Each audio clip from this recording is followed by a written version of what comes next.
Welcome to the Purpose and Possibility podcast. This is your host, Laura Murphy, founder of Soul Body.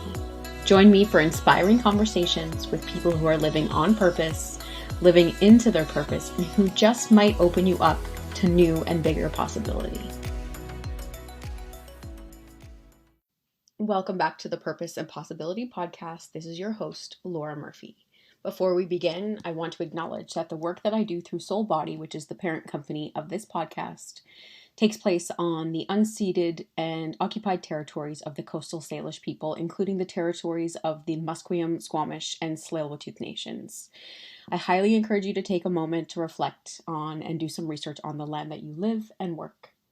In today's episode, I get the honor of interviewing Alex Cantone, who I met pretty recently. I guess met. I use the asterisks when I say that, but met through Instagram. She traveled with a dear friend of mine, Erin Rogers, who I interviewed on episode number 1, I believe, 1 or 2.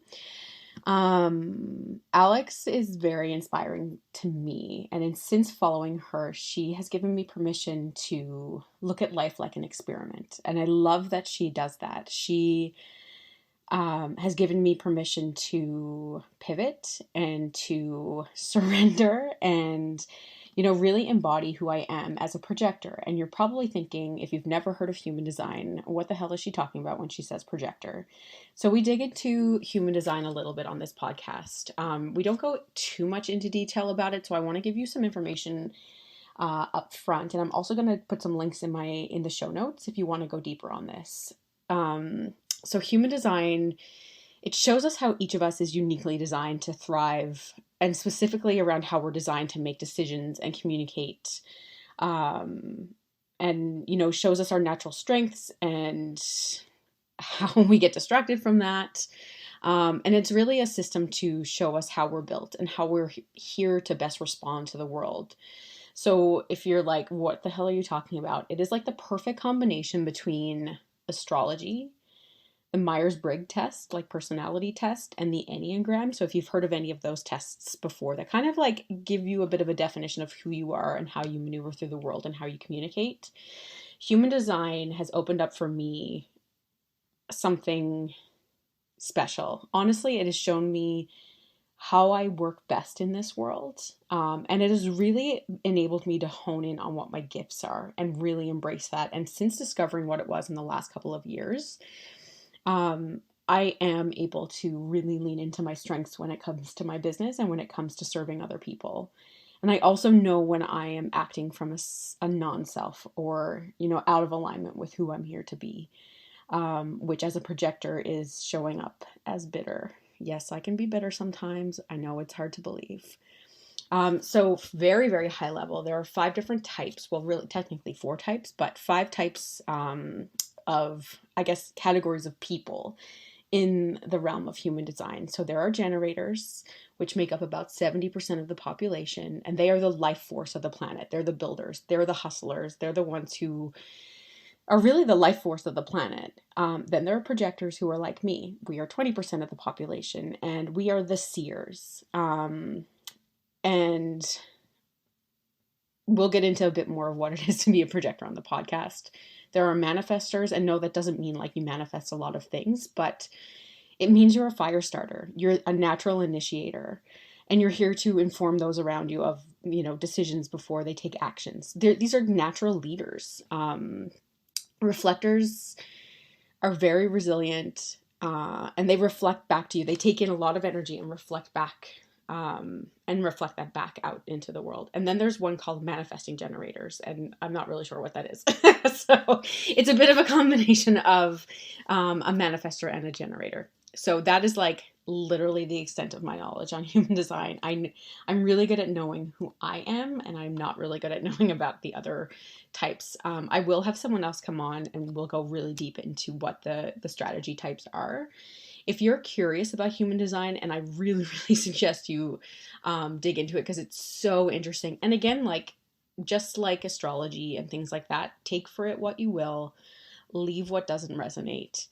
So what you will need, and I'll link this in the show notes. So what you will need is your exact time and place of birth. And I think that's it. Time and place of birth. So you'll enter that in and it will provide you a chart. And this is like your blueprint for how you operate in this world. Um, so you can find your chart at myhumandesign.com or mybodygraph.com. And I suggest, dig into it. It's really fun. So, without further ado, I mean, Alex and I talk about way more than just human design. In fact, we barely scratch the surface on talking about human design, but I just wanted to give a little preface to what it is before we get into the conversation. This conversation, it was a really good one. And I mean, we jumped into it right off the first question when I asked her what she was celebrating, and we really, really dug into it. Alex shared with us where she is in this iteration of her business, of her life. And she really shared some great tips on how to lean into trust. Trusting that, that knowing inside of us, our intuition. We also talked about, really understanding the difference between making a decision out of fear and making a decision from your intuition. Without further ado, I think I'm just going to jump right into the podcast. So I hope you enjoyed this week's episode, and it would be amazing if you could like, share, comment, review about this podcast so it can reach a bigger audience. Enjoy. So thank you, Alex, for again accepting the invite to come on. One of the things and what I do here on the podcast is really talk to people who inspire me, because I feel like if they inspire me, they'll inspire somebody else. And you're definitely relatively new to my radar. But what I am so inspired by you is that you're so open in sharing your journey in discovering and living into who you are, and even just kind of figuring out, like, who am I? And who you're here to be. And I'm so inspired by your willingness to look at life like an experiment and not attaching a whole lot of meaning to that and to pivots and things like that. And we'll get into that on the podcast. But with all that said, welcome. Thank you. Thank you for the invite in return. Yeah. Why don't we start? So this is something new that I'm starting, but why don't we start by taking a breath together? Because I just really want this to be heart-centered. And yeah, so let's just breathe in and out. I also think it's very powerful when people breathe together as a breathwork instructor. So yeah, I have to tell you that I've been doing your breath work and I'm obsessed. Oh, thank you. There aren't like every breathwork teacher is so different, but there's something that's really special about the way that you guide. So I just want to recognize that, because I've been really enjoying even the little like free one. Oh, thank you. I appreciate that so much. Yeah. So we'll start with an easy one. What are you celebrating right now? I mean, the first word that came to mind is just life. I've been, before we started, the formal interview, was telling you about my travels and where I've been and how I've been bopping around, and just had to make this decision to live for myself recently, because I realized, even post discovery of human design and experimenting with all of these beautiful tools, that I was very much living for someone else. I was living on someone else's timeline, someone else's agenda, someone else's expectations. And not just one specific person, but just kind of collectively, like where I think I should be based on what everyone else in my life is doing. And I just decided a couple months ago that I'm done living by anyone else's rules. I don't care anymore. I don't feel like it's worth risking my own connection to myself to live by someone else's timeline. It all just became so ridiculous and silly and fake to me. And I was like, this is a game. I keep saying that and everyone laughs at me, but I just started treating life like a game, like an experiment, because that's all it is. And in freeing myself from the need to become something, I've leaned into this joy of like truly just celebrating and enjoying life for what it is. And I'm having this full circle moment where I just told you before, again, I left where I previously lived to start this business. And I had to make a lot of sacrifices in doing that. And a lot of the sacrifices I made were around me sacrificing a lot of parts of life that I wanted to live because I Mhm. was so head down in pursuit of creating something for myself.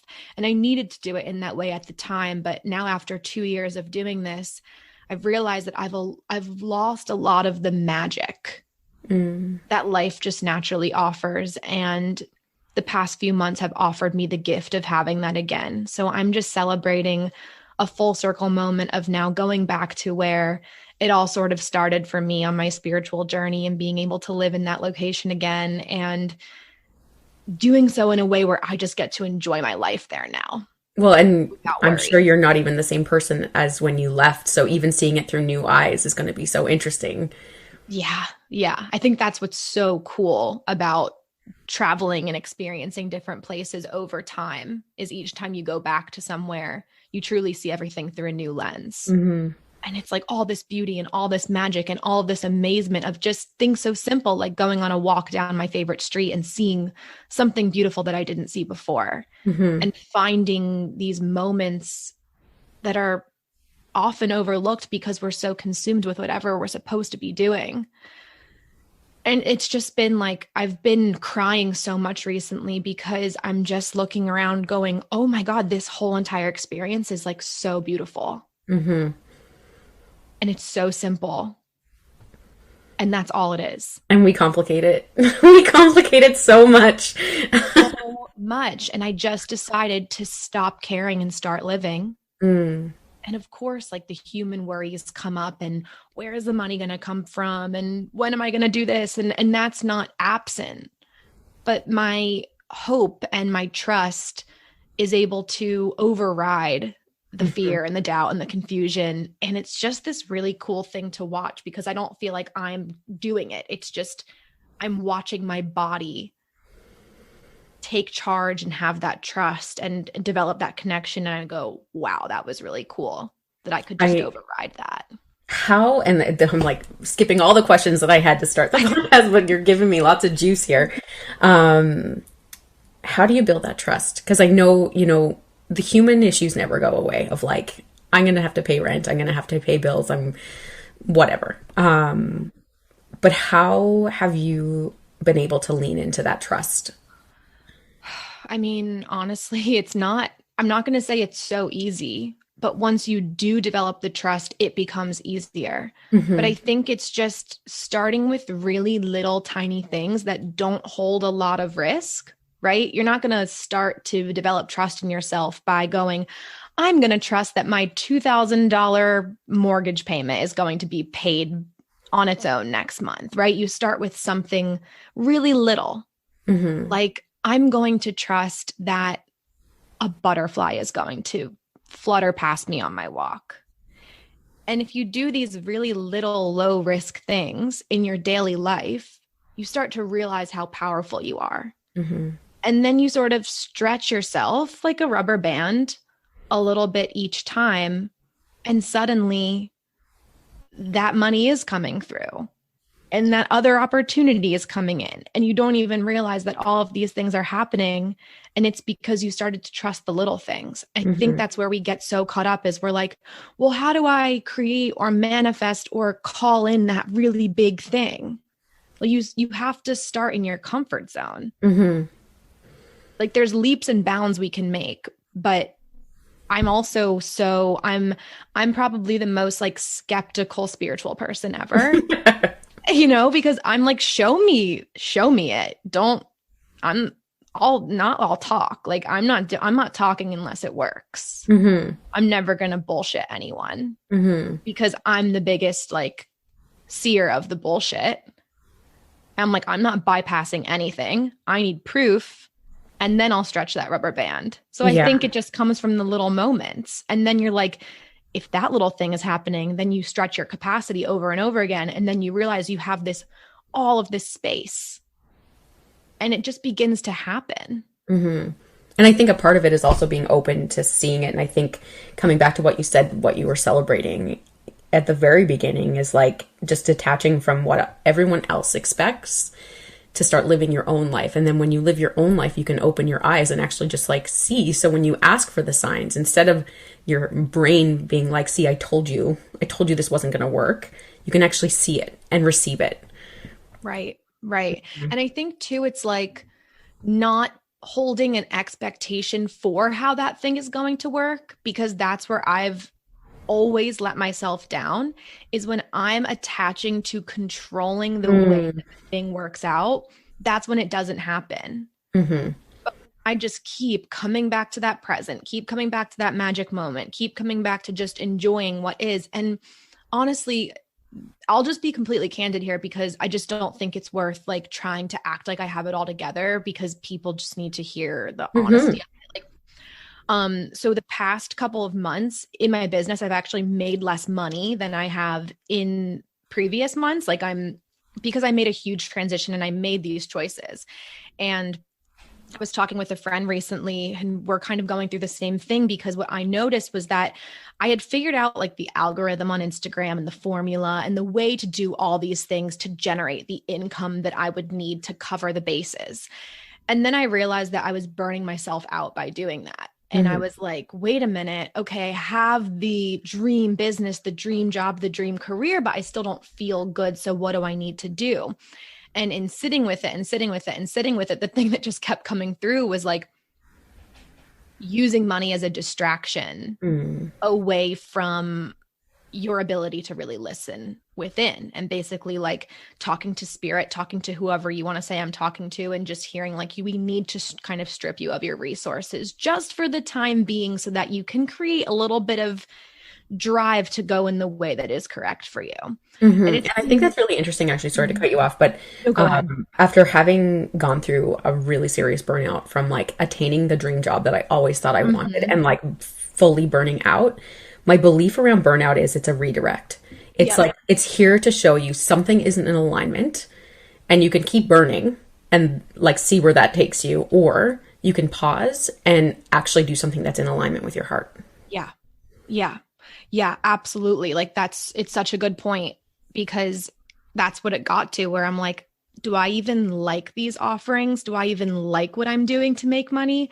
Yeah, it's making me the money, but I just sort of realized that my focus was in the wrong place. Mm-hmm. So it's been a little bit different for me the past couple of months, because the money hasn't been coming in the same way, because I'm not getting on Instagram and pushing something at people and telling people where to find me and doing all these things, because I had this whole epiphany that I was actually energetically approaching sales, marketing, promoting myself incorrectly.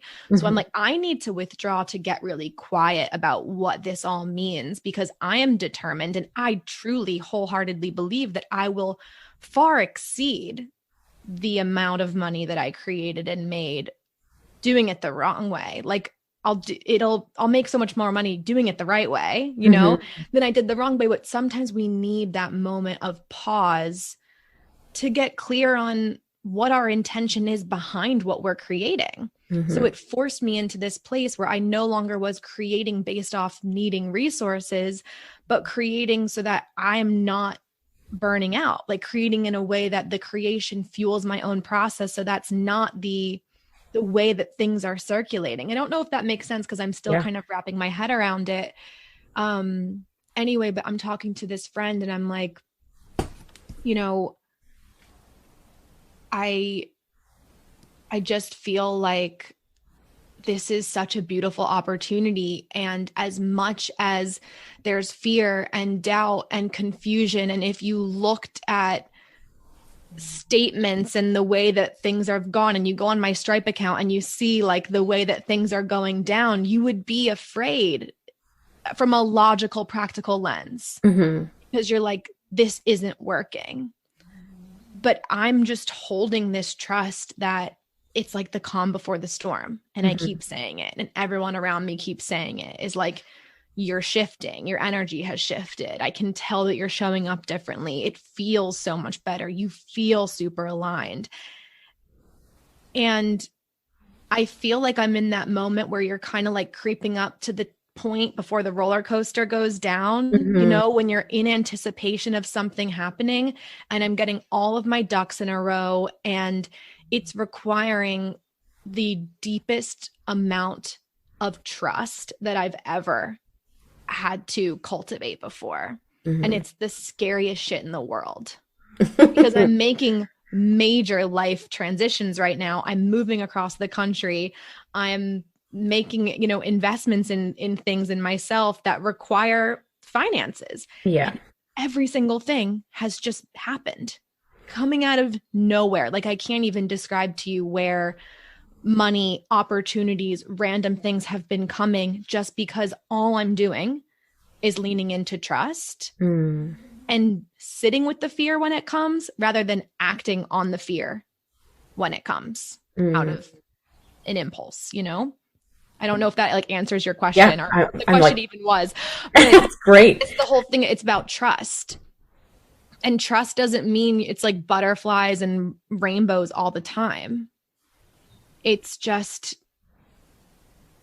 day by day. That's all it is. Yeah. It's day And by honestly, day. like I have found in my own journey that trusting and aligning is actually quite the opposite of the rainbows and butterflies. It's actually probably the most challenging walk I've ever walked, yet Mhm. it's like it's more fulfilling than anything. I feel like I'm finally alive and not just like living, if that makes any sense. Yeah. Yep. Yep. Yep. It's not easy. And that's why like I think a lot of people bypass it and don't want to because it's unfamiliar and just like the unease of it or dis-ease or whatever the word is. But Yeah. so with all of that, who is Alex? Mm. So and like to preface that, this question is actually inspired by you. So I'm a part of your digital diary. And the first event that you had, the digital event, you asked us to introduce ourselves, but without like a title. And I would love to hear your answer on who that is today. Okay. Today and recently, I feel like I'm just calling myself like a daydreamer and a wanderer and a jokester. And just like I've been kind of moving around the world in this like fairy like way where I'm just testing my limits and going, oh, okay, well, that doesn't feel true. So we're not going to do it. And I feel like I'm a magician.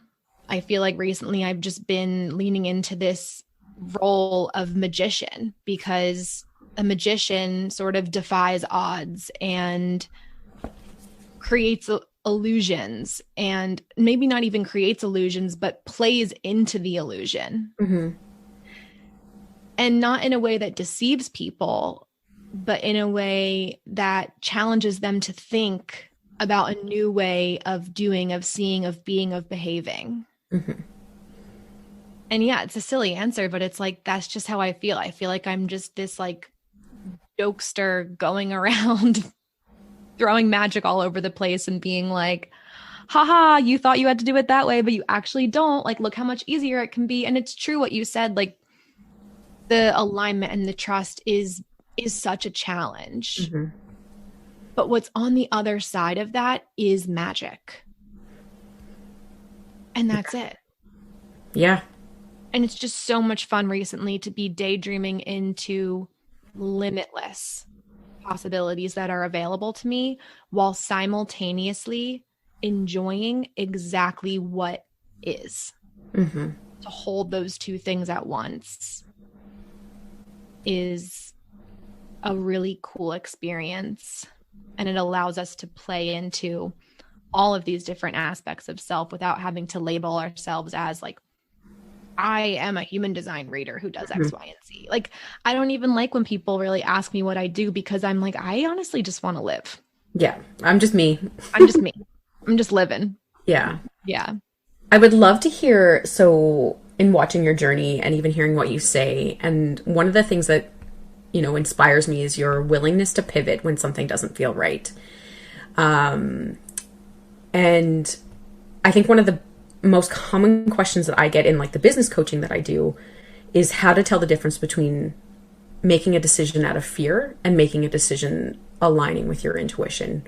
Because sometimes I feel like the fear can mask itself as like, oh no, this is your intuition telling you you shouldn't do this. But how do you distinguish between the two? I feel like it all has to do with the awareness of your own body. I think that in the beginning, if you're not connected to your body, it can be really hard to delineate between those two things.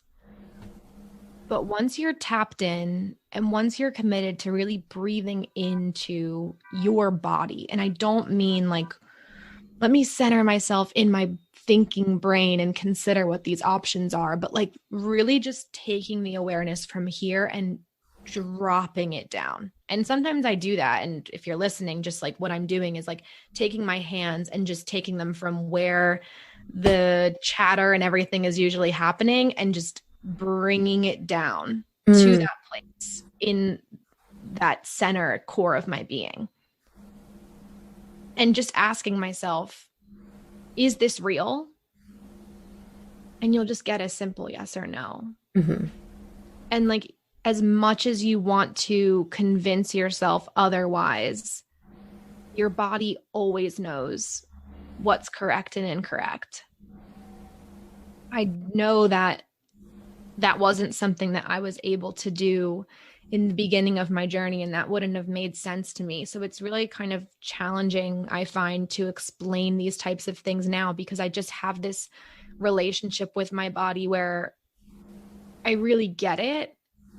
And I just know what's mind, what's heart, what's spleen, what's root. And part of understanding human design has helped me with that, because I can kind of give these parts of myself different roles, because I know that there are different energy centers in my body that play different roles. So I think that's something that's definitely helped. When it's fear, your body doesn't feel comfortable.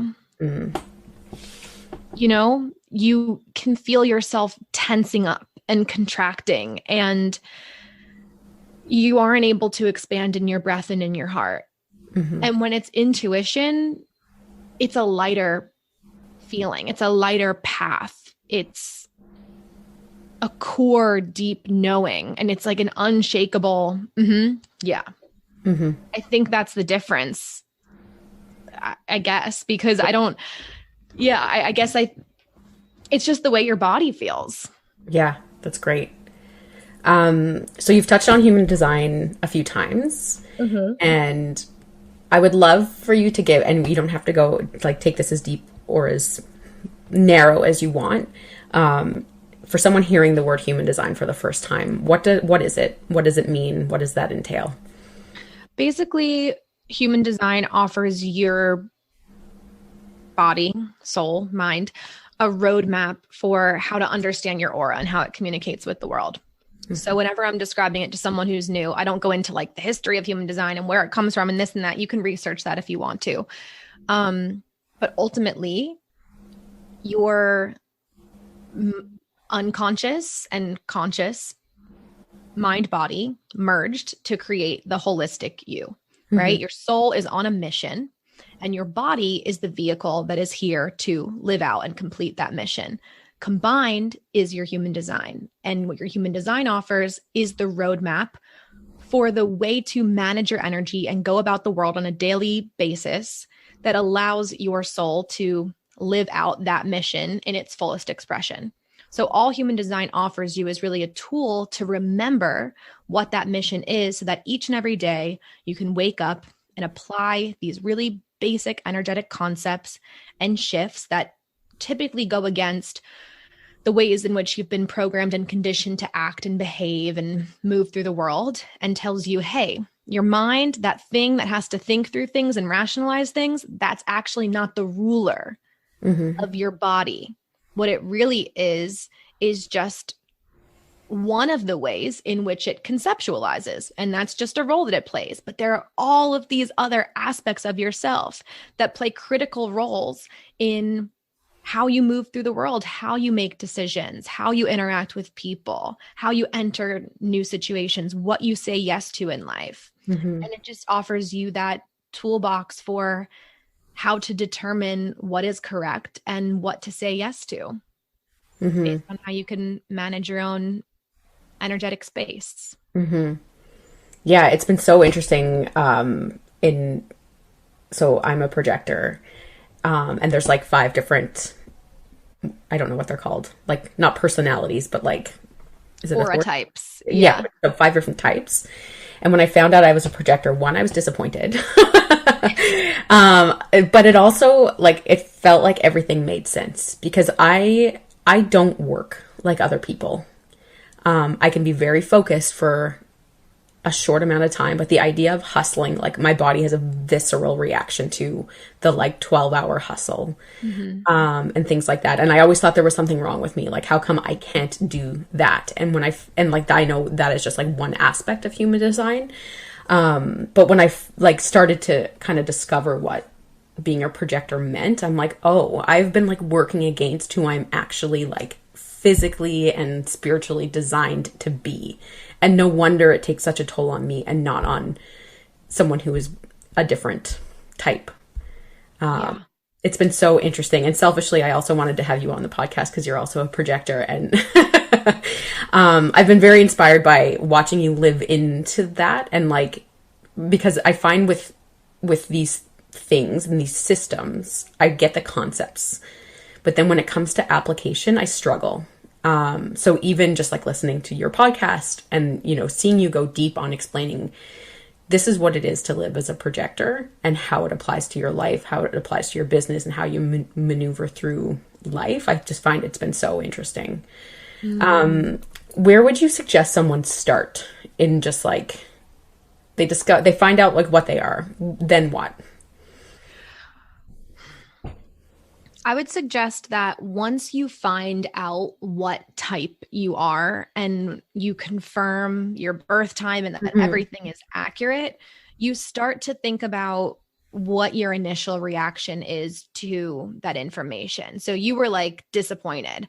I learned about it, and at first I was convinced I was a manifesting generator because I was working so hard. Mm-hmm. Um, so I didn't actually know that I was supposed to work in shorter bursts and have those energetic cycles. Like I was fully convinced that I was supposed to be hustling because I could outwork, outrun, outdo anyone else in my life. I was running circles Mm-hmm. around people. And I think that that's the interesting thing is like, even if we are this same aura type, because our life experience has been so different leading up to that moment of discovering that truth, we have completely different relationships with our bodies, with our designs. So my first suggestion to you is ask yourself, you know, okay, based on now what I know, what did I previously think was correct for me? Because those are going to be the main pinpoints of your conditioning and what you have to kind of work through and think about and process through in order to get back to that baseline of the correct way of operating. You can't just be like, cool, I'm a projector. Now, tomorrow I'm going to wake up and I'm going to nap and I'm going to only work for 3 hours. Like, it's not practical to Yeah. just apply this lifestyle. If you saw me, the way that I live my life now, I actually just recorded a podcast episode that's coming out next week, or I don't know when it's coming out, but about how I used to live my life before I discovered human design. And I was like, oh my gosh, if you would have shown me my day to day now, like 3, 4, 5 years ago, I would have laughed and said, Mm-hmm. like, that girl doesn't do shit. Like, there's no way that she's successful. There's no way that she's happy. Like, you need to look at, I would say, like, don't look and start comparing yourself to other people like you who are your type, Mm-hmm. because you're so wildly different. You have a completely different life experience, programming, conditioning. You don't know what your parents' designs are. Look there. Mm-hmm.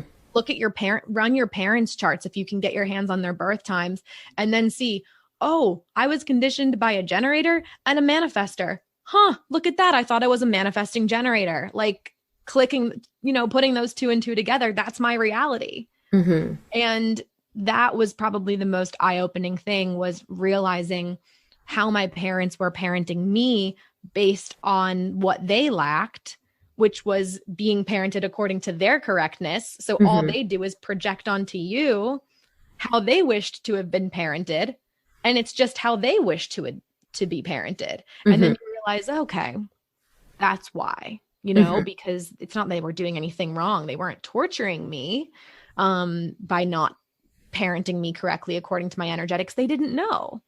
So I still stand by using it as a reparenting resource, Yeah. because there's so much love, attention, care, understanding that the little one within you deeply needs and desires to be seen, to be held, to be loved. And what a beautiful deconditioning tool to approach it as a reparenting resource, I think. I have never heard anyone explain it like that about it being a reparenting tool. And I think it makes so much sense. And I think we live in a society where we're all pushed to be the manifesting generators, like it's the hustle Mm-hmm. culture. And I think the tides are shifting for sure. But we still live in a society where it's like you burn yourself down, you know what I mean? Chasing something that you don't even know you want. And I've never heard anyone talk about it like a deconditioning tool. And I think that's so interesting. And I think it ties so well into just, I don't know, just like where the spiritual world is going is like questioning your beliefs, reprogramming, and really just like, instead of blaming other people, like my parents treated me like this and, this is how they raised me, but like really taking ownership for who you are and who you're here to be. Super Right. interesting. Right. Yeah. I think it's just like a tool for self responsibility, because you realize that every single thing that's happening to you, not to negate trauma or anything that happens. I think there's like a time and place. And that's why Hmm. human learning about your human design and exploring your human design experiment does not replace therapy, does not replace any of these things. Hmm. I still do all types of different work to work through what I went through growing up. And I suggest that to anyone, no matter what the severity or where they think they fall on some sort of like trauma spectrum, which is a whole other thing you can break down. Hmm. But it's just this other resource that I get to rely on. And sort of going back to like that, using it as the reparenting tool is the reason why we often can't apply the simplest things, such as saying like, okay, now projectors need rest, right? We know we need rest, but then every single time that my body is calling for rest and I go to lay down or unplug, there's a voice in my head from however I've been programmed telling me that I'm a lazy piece of shit if I rest, you Hmm. know? And that's like why we actually don't end up applying the things and doing the things that we know is right for our body, because we have that programming that's telling us, well, you're X, Y, and Z if you do this. And we don't have the permission. So I find that over and over and over again, not by going so deep, but just by simply reminding ourselves of the basics, we offer ourselves to that inner child that permission slip of, Hmm. not only is this safe, but this is your nature. This is what you need. Like, this is for you. That's what it is. Hmm. It's not just some fun business tool to make $1 million. And it's not going to tell you what your dream career is and what your life purpose is. Like, you are an expression of your truth. That is your purpose, to just be the most unique, unobstructed version of you out in the world. Hmm. And every single one of us has an inner child who is desperately calling to have that permission slip to just be them without doing. Hmm. Hmm. And Yeah. like that's kind of like the point of life is coming back to and into alignment with that, like that inner child part of us that I don't know, we've been working against our whole life. And Mm-hmm. that is screaming at us from the inside, like, hey, listen to me. This is Right. your attention. And I'll tell you why I was actually really disappointed to find out I was a projector. And I think it was the idea of waiting for invitation. Yeah.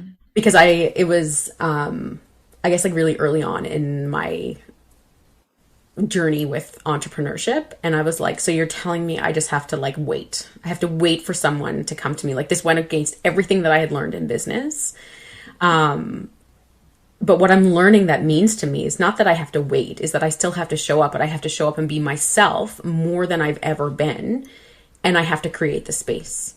And that's when for me, and like I have like proof point after proof point after proof point, is that when I show up in alignment and I create the space, an invitation comes. Yeah.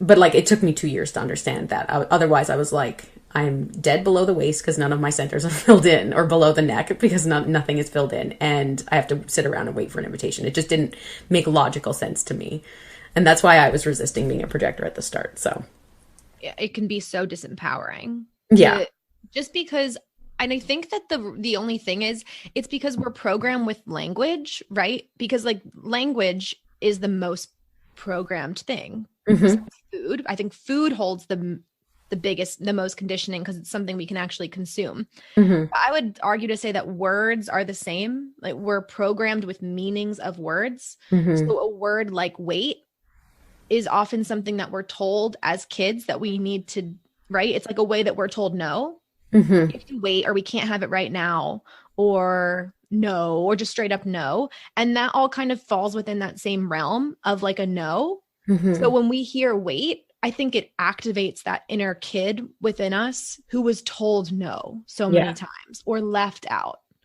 And especially as a projector, because we have that experience of wanting to fit in and Mm-hmm. not feeling like we know how, because we see too much, we know too much, we get too much. Mm-hmm.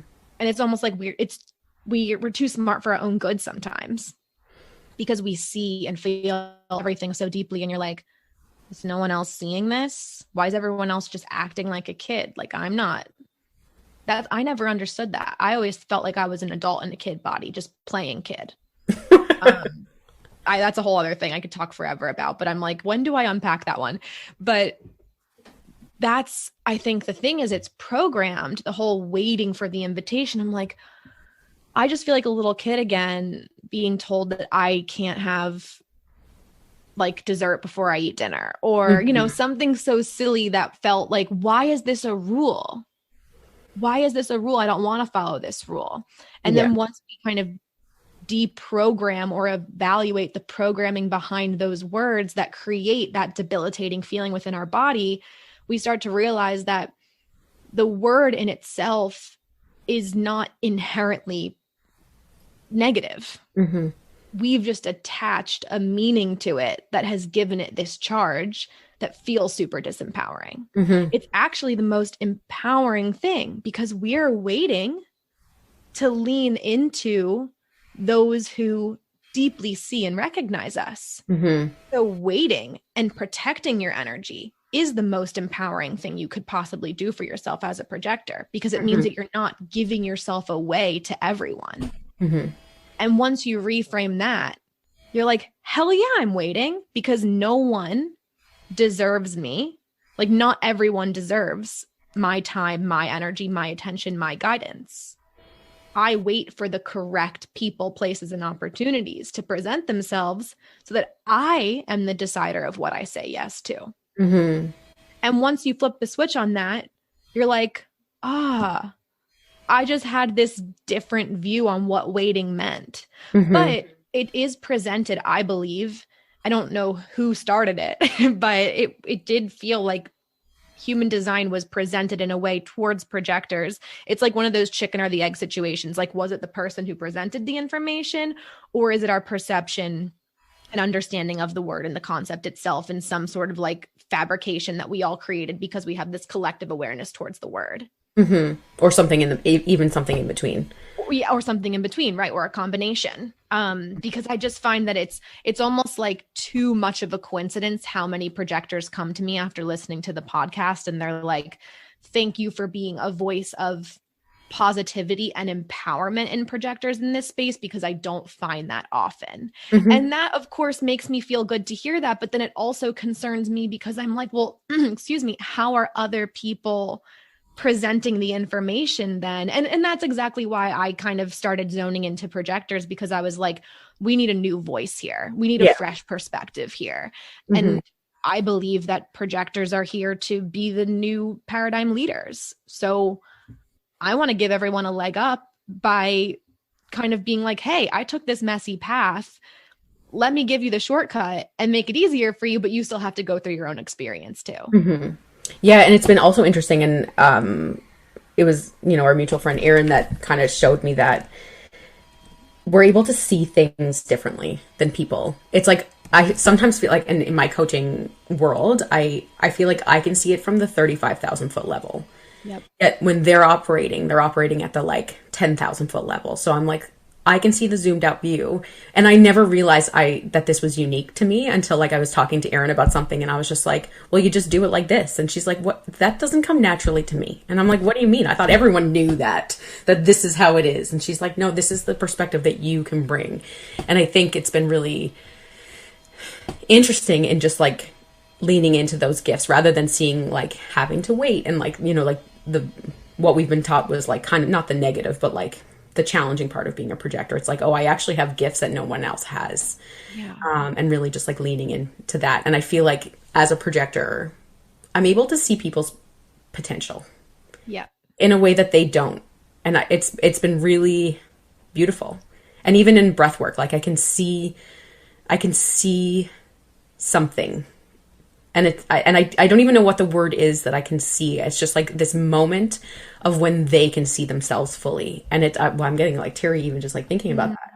And I don't think I could do that if I was any other way, if I was any other type, which is like Right. super, super interesting. I want to talk for a minute, and I know I just want to be conscious of your time as well, but just about, your journey with entrepreneurship and your business and how you express your gifts in the world has changed and shifted. And the other word that comes up when I like took a step back and I'm like, what do I want to talk to Alex about is your ability to surrender. And I think it goes hand in hand with your journey as an entrepreneur as well. And something that you said, I think it was like in an Instagram story, and you said it in passing, but it's something that I now teach to all the business students that I have. And it was something around, you were talking about like offerings in the world and things like that, and that you just kept trying new things until something worked. And what I see from really early stage entrepreneurs is that they'll put something out of the world, and if it doesn't land, they make it mean so much about who they are, their worth as an entrepreneur. And I don't even know what my question is here, but I just wanted to hear your experience as an entrepreneur and someone who is, willing to pivot and willing to surrender. Mm-hmm. Yeah. I mean, I've had a million offerings. Like in the past 2 years, I've had a million offerings. And I'm not going to lie and say that from the beginning, I knew that the failure of those offerings had nothing to do with me. We're But human. We're also right, human. exactly. In allowing myself to fail over and over again, I just started to realize that that was the truth. Like things not working, it doesn't have to do with my value Hmm. as a person. It doesn't mean that that offering wasn't valuable. And I can't really give like the process for how I realized that, but maybe just by hearing me talk about it, you'll recognize too, whoever's listening, that if something doesn't work out, it doesn't mean that you did something wrong. It doesn't mean that you're not good enough. It doesn't mean that what you created is bad and no one wants it and you should never do anything like that again. Everything that you create that succeeds or fails by your own definition of whatever that means and everything in between is an opportunity for you to grow, for you to look at, what do I need to shift? What do I need to refine?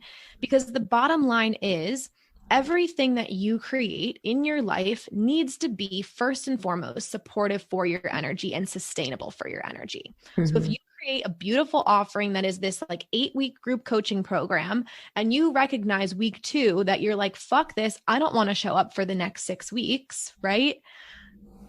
That's not sustainable. Hmm. Even if that offering works really well for someone else, that might not work for you. So I had to go through so much trial and error, group programs, one-to-one, small group coaching, PDF offerings, creating things on my own, courses, live courses, like I've done it. I don't think there's anything that I haven't done except for maybe something that hasn't been invented yet.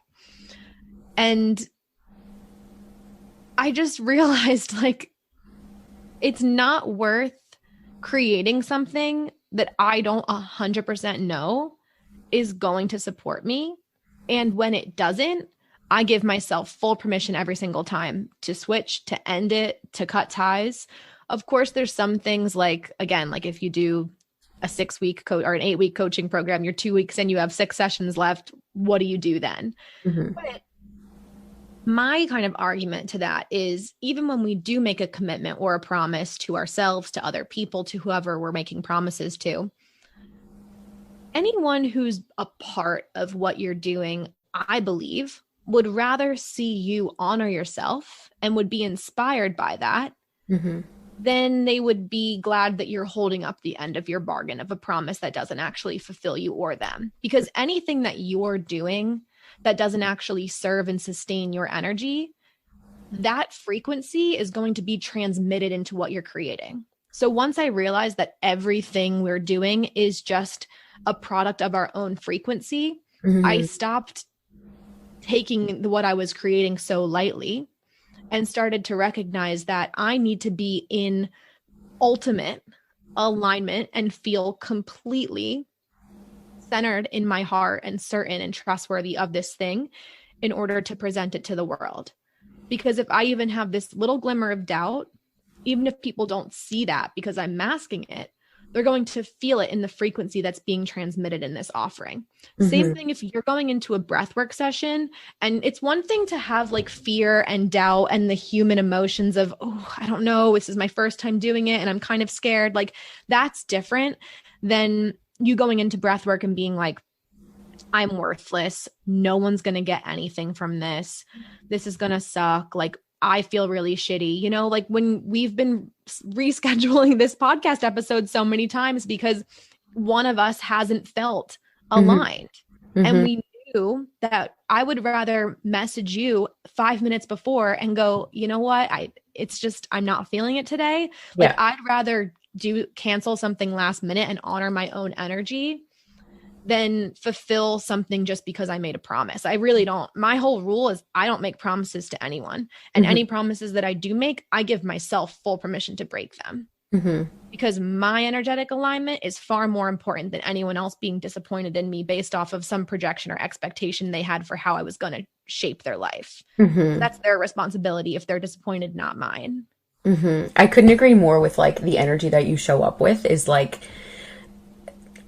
it gets picked up. And I have like a perfect example of this. So when I left that job that burnt me out, I was tired. I was like, I needed to sleep for like 3 months and I didn't. I like powered through. I like started a new like endeavor like the next week. I was like booking, I had more breathwork sessions that month than I ever had.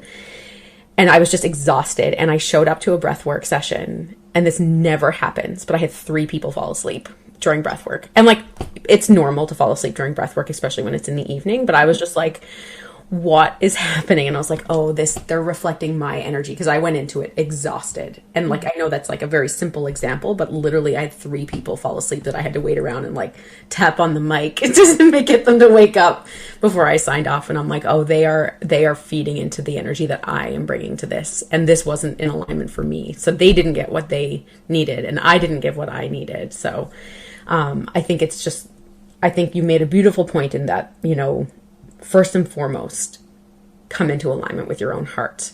Mm-hmm. And I think, you know, in the coaching world and like, you know, build your business in 10K months, it's so easy to chase the carrot of like that. And if it's not in alignment with your heart, it's not going to work. It may work for a short amount of time, but it won't work in the long run. Yeah, 100%. Yeah. Like PSA to everyone, I far exceeded that and have had wildly successful months. Like successful in quotes by definition, what you're supposed to have. Those were probably some of my most miserable. Right. And there have been some where it's been amazing and I do absolutely nothing and I make the most amount of money. And that's when I'm like, shit, I'm good. But there's been times where I've pushed and pushed and pushed to make the mark, to exceed the previous month, to be in pursuit of that sick 5-figure whatever Hmm. month. And I'm just like, oh my God, this is awful. This isn't worth it. I'm so tired. I'm so, I am so tired of seeing these things like get your 10K month Mm. and build the business, build the thing. Like, stop buying into that.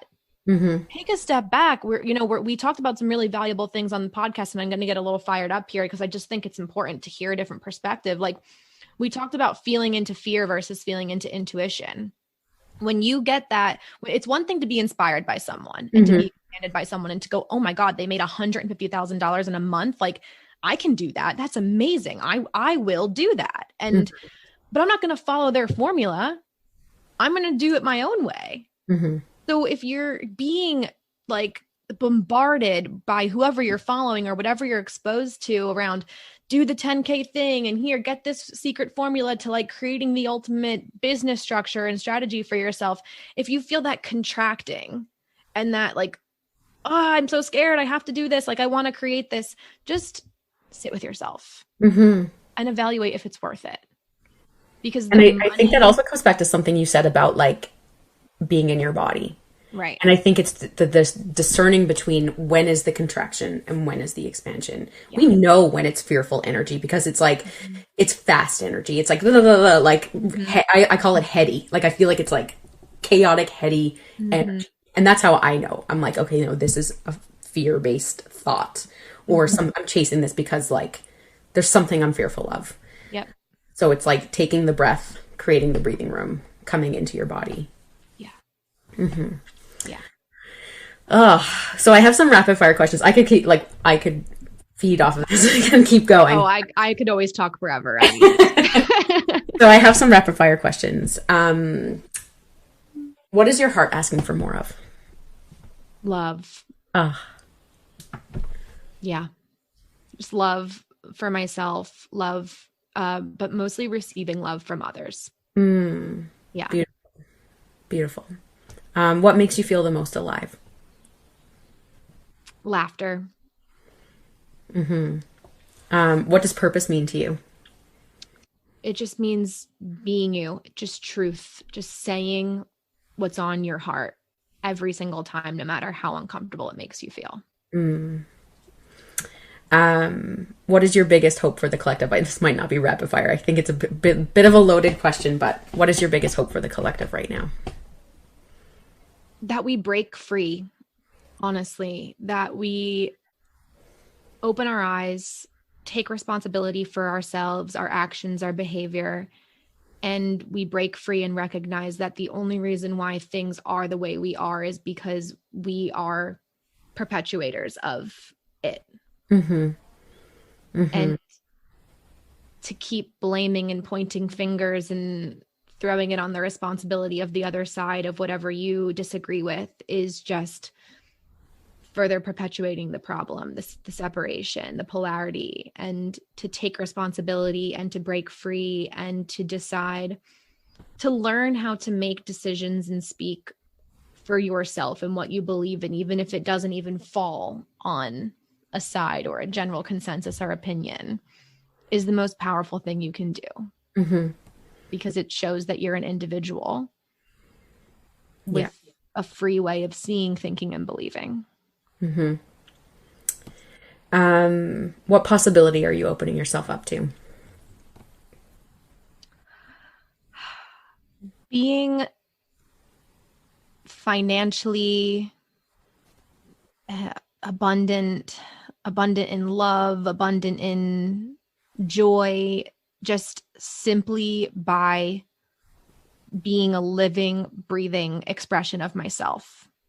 No effort, no work, no pushing, just having everything that my soul is deeply desiring and is meant for by simply showing up and being myself. I believe that that is 100% possible for all of us. And I believe it's so much easier than we make it out to be. I fully and wholeheartedly agree with that.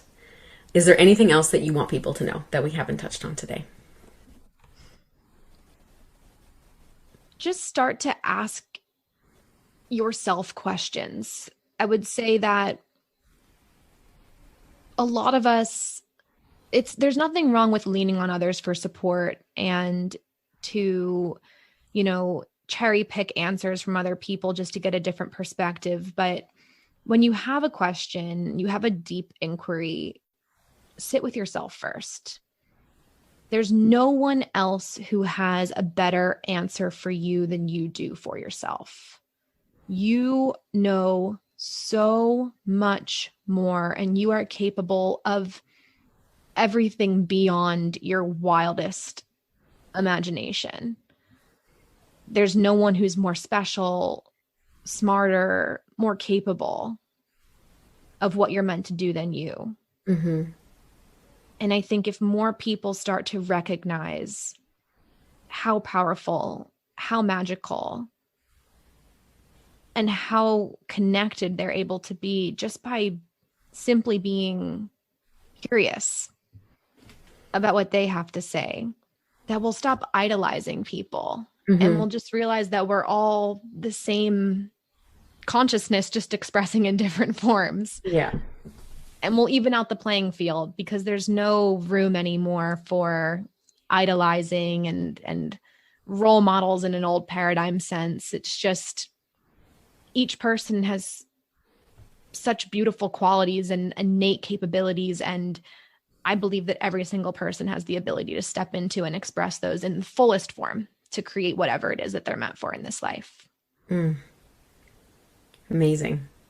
Where can people find you? And where can they get more about Instagram, Alex Cantone on Instagram, alexcantone.com. I've been adding a lot of things to the shop, specifically Projector resources. I've been really loving creating for projectors recently. And my podcast. I have a podcast called You're Invited. It's all about debunking the projector invitation and empowering projectors. And yeah, just been having a lot of fun creating all the things. And I will link all that in the show notes. So Alex, I want to thank you so much for coming on. This has been such an amazing conversation. I feel like we could talk for like hours. This has been so good. But thank you. It's been an honor having you on the podcast today. Thank you so much. Oh, awesome. From my heart to yours, thank you so much for listening to today's episode. If you like what you heard and the message resonated with you, please subscribe, leave a review, give us a 5-star rating. And if you think someone else needs this message, please forward it to them. For daily updates and inspo, you can follow us on Instagram at soulbody.co. Until then, I'll catch you next week.